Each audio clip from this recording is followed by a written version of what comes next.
Maayong gabi, maayong buntag, maayong udto kanatong tanan maigsuonan. Lakip asa man ni na naabot ning maong programa ining kagabion. Ako nga nagmalipayon nga makikauban nga kaninyo ning matak na. Kani maigsuonan kay ubos na higala si Brother Ling Ilogon sa ato nga channel Higala Ministry. Makikauban na pud na kaninyo ning matak na aron na sab sa pag aron na sab sa pag saysay pagsulti nga kaninyo sa mao nga pulongan ha sa atong Ginoo maigsoon. Gani ining mga orasa gusto ta mo dal-on maigsuonan sa usa ka topiko no sa ato nga pagtuon sa Barahang Kasulatan mahitungod sa kini ang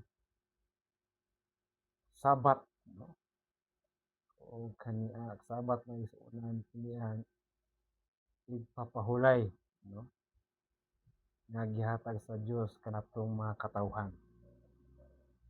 Gani maigsuonan if doon na kamoy balaang kasulatan sa kini ka maanindot nga prihibilyo nga niining mga taknaan ning mga oras sa ato nga siyang ablihan nga ato lantawon ang gisulti sa Ginoo kabahin sa maong topiko mga kaigsuonon. Gisulti sa Biblia kabahin sa maong nga topiko no.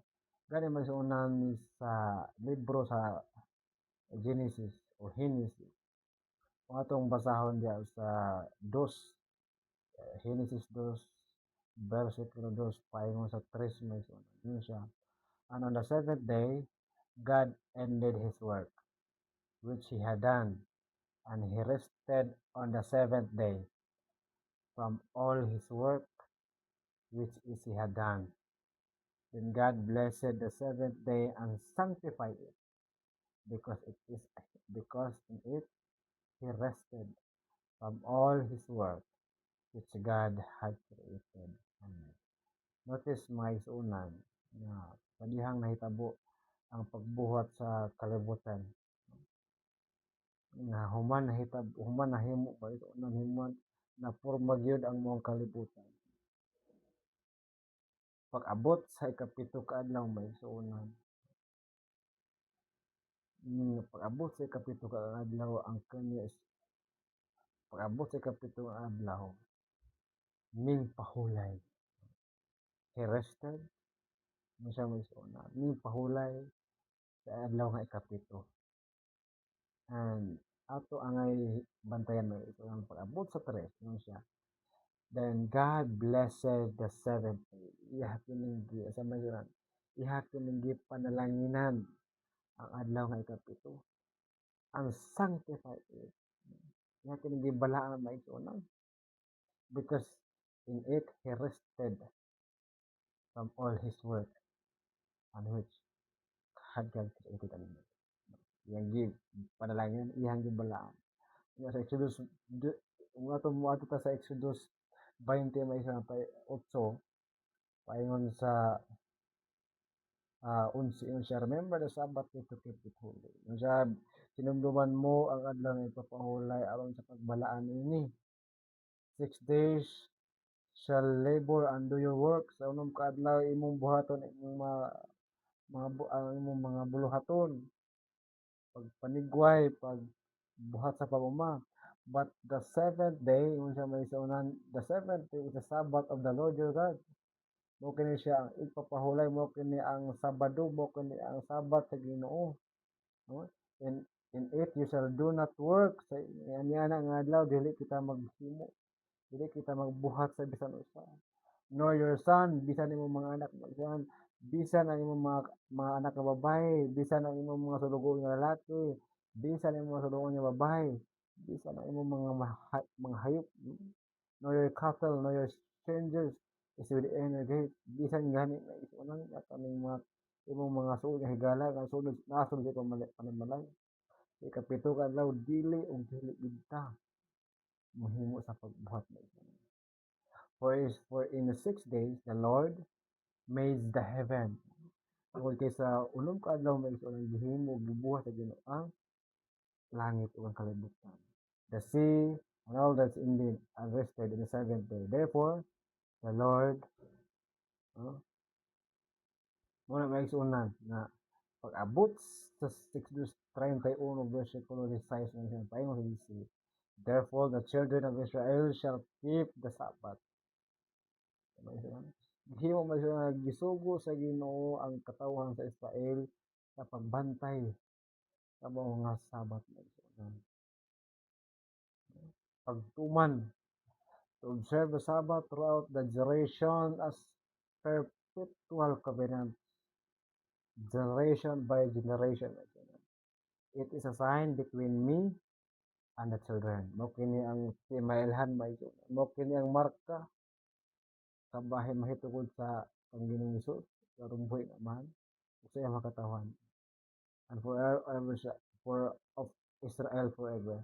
For in the 6 days the Lord made and the heavens and the earth, and on the seventh day he rested and rested. Ito sa may lakaw ta may sunan sa Isaiah 58:13 paingon sa kapitulo.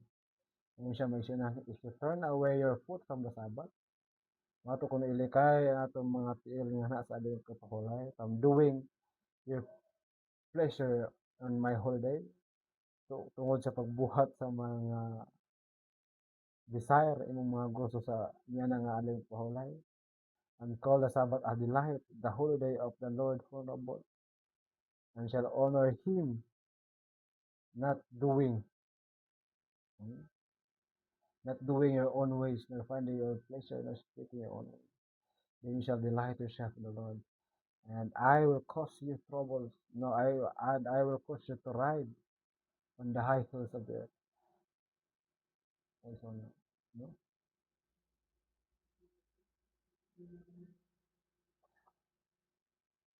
Din sa Isaiah says, 22:26 and 23 angel. For the heavens and the earth which I will make shall remain before me, says the Lord. So shall your descendants and your name remain.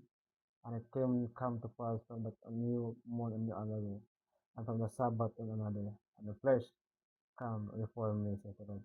Kaya may sana ng balang kasulatan ng sulti, na bisan gani sa panahon nga kita mamauli na sa langit nga puloy anam, walay lain walay lain adlaw maisunan nga mao pagkabantayan, mao pagkasimbahan. Lain ang adlaw nga ipapahulay. Adlaw nga kapito man siya. Sabado. Dito sa Luke 4:16 na isunan. So he came to Nazareth, nag-point ang kang Jesus, he came siya sa Nazareth, where he had been brought up, and as his custom was, he went into synagogue. No? Niadto siya sa synagogue on a Sabbath day, and stood up and read. Tulod sa mga synagogue mo siya tulod sa mga simbahan, dito siya nagtindog, nagbasa sa balaang kasulatan sa Ginoo. Sa Marcos 2:27, 27 said to them, the Sabbath was made for man. Notice sa may sunan nga ingon siya, the Sabbath was made for man, and not man for the Sabbath.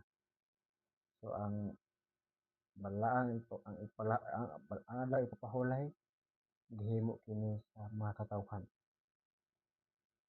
Unya ang tao wala gihimo para sa adlaw ipapahulay. Therefore, the Son of Man is also a Lord of the Sabbath. Yan ang may sunan. So, dinito sa katapusan nga versikulo, there remains therefore a rest for the people of God. The Sabbath is the seventh day, which is Saturday, my friend. Established at creation, commanded in the Ten Commandments. No, ang Sabbath is ang Sabbath is seventh day, which is Saturday. Ang adlaw nga Sabado. establish a creation ato niya yung sa panahon pa ni Adan ug Eva, commanded in the Ten Commandments na dahil sa libro sa Exodus, no? Unya nga remember the Sabbath day to keep it holy. Unya keep by Jesus diha sa Lucas ug sa Marcos na isunan at Ginoong Hesus nagbantay sa adlaw nga katukoran and will be observed in the new earth. Gani mo isunan sa pag-uli na sa mga katawhan sa mga anak sa Ginoo dito sa langit nun. Mao usab kini ang pagabantayan. Mao po niya ang mao po ni ang adlaw nga kita magdahig, no? Magdahig nga na kanya. Dili lang ini adlaw ang maigsoon nga nakita sa gingharian sa langit. It's a sign of God's authority. Remember maigsoon Sabbath day wala ni siya gihimo sa wala siya ang tao wala gihimo sa Sabbath, it is a Sabbath gihimo para sa tao. A day of first worship maigsoon. And the most important thing is Sabbath was made for a relationship with humanity. Gibuhat ini maigsoon alang sa pagsuod na sa katawhan. Pagsuod diha sa Ginoo ngadto sa iyang mga katawhan. I hope and I pray maigsoon nga ninyo mataknaa kita mahimo kaya nga kita nahimo na malandong sa buong pulong sa Ginoo mahitungod sa adlaw nga kahutan. Mahitungod sa Sabat sa Ginoo. No? Nga ato kini ang hinumduman maigsoon nga mao kini siya ang gibuhat sa Ginoo alang kanato. Aduna kami mga pangutana maigsuonan, mga kalibog nga na mga panghuna-una. Andam ang ato nga channel nga mo dawat yun ang mga pangutana maigsuonan. Alang na pud sa pagpasaysay nga na kaninyo sa maong mga tubag, no? Kabahin sa mga pangutana. So, ang Ginoo maigsuonan, ang Dios magapalangin panabutanan. Then asa man kita, asa man kamo karon nahibalag, no? Nahimutang. I hope nga kita malapayon nga nagtinabho ng mga kalibutanan. Kanon ni ato nga gipadayon ang atong kadasigon ug pangalagad. Padayon maigsuonan sa pagtuon sa mga pulong sa Ginoo. Aron ug madamlag, no? Atong mabatnan ang tinuod nga paghigala. Aron niya na maigsuonan atong mabatnan ang paghigala, tuloy nga paghigala diha. Salamat ug maayong adlaw sa naton tanan.